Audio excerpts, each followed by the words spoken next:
बिस्मिल्लाहिर्रहमानिर्रहीम। अस्सलाम वालेकुम। क्या हाल है आप लोगों का? उम्मीद है सब ठीक होंगे। और आज आप देख रहे होंगे कि मैंने बिल्कुल ही देगची से ही स्टार्ट कर दिया है और कोई वो नहीं रखी है तैयारी करके। तो मैं आज आपको एक सिंपल सा मेन्यू डिस्कस करूँगी आपके साथ और दिखाऊँगी भी कि अगर आपने एक सिंपल सा मेन्यू तैयार करना है, ना सालन ना कुछ, तो आप किस तरह करेंगे। तो बस देगची गरम करके उसमें मैंने डाला है ऑयल।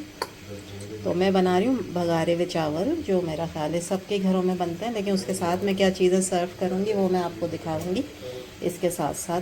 तो ये बस ऑयल गरम किया है। ऑयल गरम करने के बाद जो चीज़ मैं इसमें डालूँगी वो है प्याज, और ये थोड़ा सा साबुत गरम मसाला है, होल गरम मसाला, ये तेज़पत्ता है, और ये नीचे जो है ये नज़र आ रहा है, हाँ, ये बादियान का फूल है। ठीक है, तो बस ये मैं इसके अंदर डालूँगी और प्याज को मैं करूँगी फ्राई। और जब प्याज से कलर आ जाएगा अच्छा सा, तो फिर हम इसमें डालते जाएंगे चीज़ें, और ये मैं आपको फिर दिखाती जाऊंगी। बगरे हुए चावल बहुत अच्छे लगते हैं किसी भी चीज़ के साथ, चटनी के साथ, अचार के साथ। और मतलब इसमें किसी भी चीज़ की ज़रूरत नहीं होती ना, कि ना चिकन डालना है, ना बीफ, ना मटन, और ना चने। ठीक है, ये खुद ही बघारे चावल जो है ना एक अच्छी रेसिपी है, और सारी चीज़ों का इसमें खुद ही फ्लेवर आ जाता है। ठीक है, तो ये थोड़ी सी हो जाए ब्राउन प्याज, तो फिर मैं इसमें डालूँगी दूसरी चीज़ें। ये प्याज जो है ना वो ब्राउन हो गई। ठीक है, और ब्राउन करनी है क्योंकि इसका ना चावल पे बहुत अच्छा कलर आता है, कच्ची नहीं छोड़नी है, लाइट ब्राउन भी नहीं करनी है, ब्राउन करनी है। उसके बाद जो है मैं इसमें डाल दूँगी लहसुन अदरक का पेस्ट 1 चम्मच। इसकी जो खुशबू आती है ना चावलों में, वो इतनी ज़बरदस्त आती है, और बिल्कुल पुलाव वाला फ्लेवर हो जाता है चावलों में।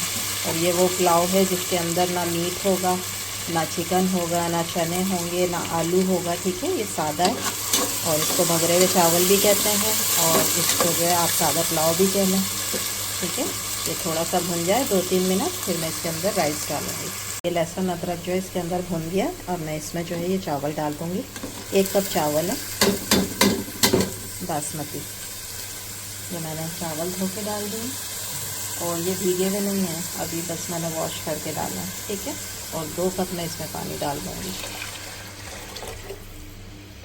ये इसमें पानी गया, इसको मिक्स कर लें अच्छे तरीके से।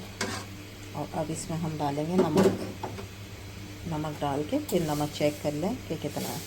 चावलों में वैसे पानी में अगर थोड़ा तेज़ होता है, तो जब चावल तैयार हो जाते हैं तो नमक बिल्कुल सही होता है। ठीक है, तो इस स्टेज पर हल्का सा पानी में जो है नमक वो तेज़ होना चाहिए। तो जब आपके चावल तैयार होते हैं ना, किसी भी तरह के चावल, तो फिर सही नमक उसके अंदर होता है। अच्छा, अब ये हमने रख दिए हैं, फिर हम इसको तैयार कर लेते हैं चावल को। जब तक चावल हमारे रेडी हो रहे हैं, तो हम दूसरी चीज़ें जो मेरे मेन्यू में होंगी चावल के साथ वो तैयार कर लेते हैं। अच्छा, तो अब इसमें चावलों के साथ मैं सर्व करूँगी चिकन के कबाब। ये देखें, मैंने आपसे कहा था ना, मैं जब चिकन आता है ना तो बहुत सारी चीज़ें चिकन की बना के ना फ्रीज़ कर देते हैं, चाहे उसमें सीख कबाब हो या ये शामी हो। ठीक है, इस तरह की चीज़ें ना मैं रख देती हूँ बनाकर। तो ये फ्रोज़न है मेरे पास, बनाकर मैंने रखे हुए थे, अच्छे खासे बना लिए हैं। ठीक है, तो ये मैं निकाल लूँगी, और जो मैं इसके साथ चावलों के साथ सर्व करूँगी। ठीक है, तो ये मैं 2-3 निकाल लेती हूँ, और इसको मैं फ्राई कर लेती हूँ। इसके अलावा जो चीज़ मैं इसके साथ सर्व करूँगी इस मेन्यू में, वो होगी ये चटनी। ठीक है, ये चटनी में आप देख रहे हैं कि टमाटर है, हरी मिर्चें हैं 2 अदद, और ये 3 जो है ये मैंने लाल गोल वाली जो मिर्च होती है वो ली है। 3 जवे मैंने लहसुन के लिए, और ये है हरा धनिया। बहुत मज़े की चटनी बनती है, बहुत टेस्टी होती है, और इसमें 2 तरह की मिर्चें होती हैं, तो ये फ्लेवर बहुत ही अच्छा हो जाता है। जो लोग इसमें मिलाना चाहते हैं इमली, तो वो थोड़ी सी इमली भी डाल सकते हैं, लेकिन चावलों के साथ खट्टी चटनी जो होती है ना वो नहीं अच्छी लगती है। खट्टी चटनी अच्छी लगती है जैसे बारबेक्यू वगैरह हो। ठीक है, तो इसलिए मैंने इसमें इमली नहीं डाली है। तो हम ये चटनी बना लेंगे, और ये कबाब फ्राई कर लेंगे, और ये राइस होंगे, सादा पुलाव हमारा होगा, और थोड़ा सा हम सैलेड बना लेंगे। तो हमारी एक मुकम्मल जो है वो बहुत मज़े का एक मेन्यू जो है वो तैयार हो जाएगा। मैं बना लेती हूँ। ठीक है, तो ब्लेंडर में मैंने सारी चीज़ें डाल दें। चटनी तो इंतहाई सिंपल सी चीज़ होती है, इसकी क्या रेसिपी होगी, सब लोग घर में चटनी तैयार करते हैं। ठीक है, ये सारा सामान आपने इसमें डाल के और थोड़ा सा पानी डालना है, हमने पतली नहीं बनानी है, ठीक है। तो थोड़ा सा पानी डालें, टमाटर का अपना भी पानी होता है, ठीक है। और थोड़ा सा नमक डाल के अब मैं इसको चटनी को तैयार कर लेती हूँ। इसी साइड पे मैं क्या करती हूँ कि जो हमारे वो हैं शामी, उसको मैं फ्राई कर लेती हूँ, ठीक है। तो ये मैंने तवे पे थोड़ा सा ऑयल डाला है, थोड़ा सा बिल्कुल, ठीक है। ये आपको ना, ये मैंने डाला है। अच्छा, और दूसरे ये कि शामी आपके सामने अभी मैंने डीप फ्रीज़र से निकाले हैं, तो ये फ्रीज़ हुए हुए। अब मैं इसके ऊपर ना तो कोई अंडा लगाऊंगी ना कुछ, इसको ऐसे ही फ्राई करूंगी, आपके सामने ही फ्राई करूंगी ऐसे ही। और आप देखिएगा कि ये फिर भी इतने क्रिस्पी और इतने मज़े के बन जाएंगे, ठीक है। इसकी भी रेसिपी इंशाल्लाह मैं बहुत जल्द आप लोगों के साथ शेयर करूँगी कि मैंने ये किस तरह से शामी बनाए हैं चिकन वाले, ठीक है। ये अब हमने इसको डाल दिया है। अब आप आँच जो है ना वो बिल्कुल स्लो कर दें, जैसे दम वाली आँच होती है, उसके ऊपर ये फ्राई होंगे और जितना भी इसमें बर्फ़ है वो सब ख़त्म हो जाएगा।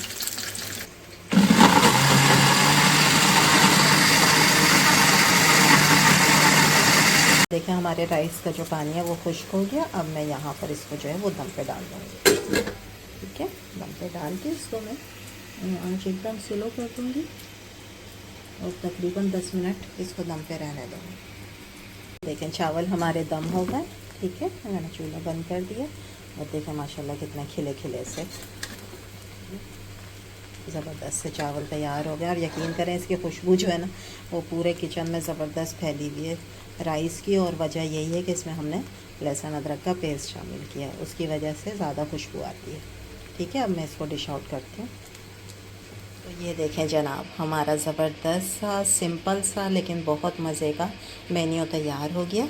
ये मैंने आपके सामने अभी चिकन कबाब फ्राई किए, ठीक है। ना मैंने इसके ऊपर अंडा लगाया है, ना मैंने इसको डीप फ्रोज़ किया है, ये आपके सामने ही मैंने फ्रोज़न को ही अभी आपके सामने फ्राई किया। अच्छा, इसके अलावा जो है ये राइस हमारे तैयार हो गए, ठीक है। ज़बरदस्त से राइस तैयार हो गए। इसके साथ मैंने जो है वो मूली और खीरा रफली काट लिया है। और मूली आजकल ज़बरदस्त आई हुई है मौसम की, तो ज़रूर खाएं, उसके बहुत फ़वाइद हैं। इसके अलावा ये पानी वाला अचार जो कि मैंने आप लोगों के सामने ही बनाया था, इसकी रेसिपी भी मेरे चैनल पे है, जिन लोगों ने नहीं देखी है और वो बनाना चाहते हैं पानी वाला अचार तो ये ज़रूर बनाइएगा, बहुत मज़े का बनता है और इसका पानी बहुत ही मज़े का होता है। इसके अलावा ये चटनी जो आपके सामने अभी बनाई थी टमाटर की, हरी मिर्चों की, ये चटनी बन गई है। और इस तरीके से हमारा ये देखें ज़बरदस्त सा मेन्यू तैयार हो गया। अगर ये आप अपने घर में सर्व करें घर वालों के सामने तो मेरा नहीं ख्याल कि कोई भी हाथ रोक पाएगा, इतने मज़े का ये बन जाता है। और ये जो है वो पुलाव तैयार हो गया। अगर आप लोगों को अब मेरी रेसिपी ये वाली अच्छी लगी है सिंपल मेन्यू की, तो मेरे चैनल को सब्सक्राइब करें, लाइक करें, शेयर करें। Thank you. अब इंशाल्लाह कल फिर एक नई रेसिपी के साथ हाज़िर होंगे। जब तक दें इजाज़त, अल्लाह हाफिज़।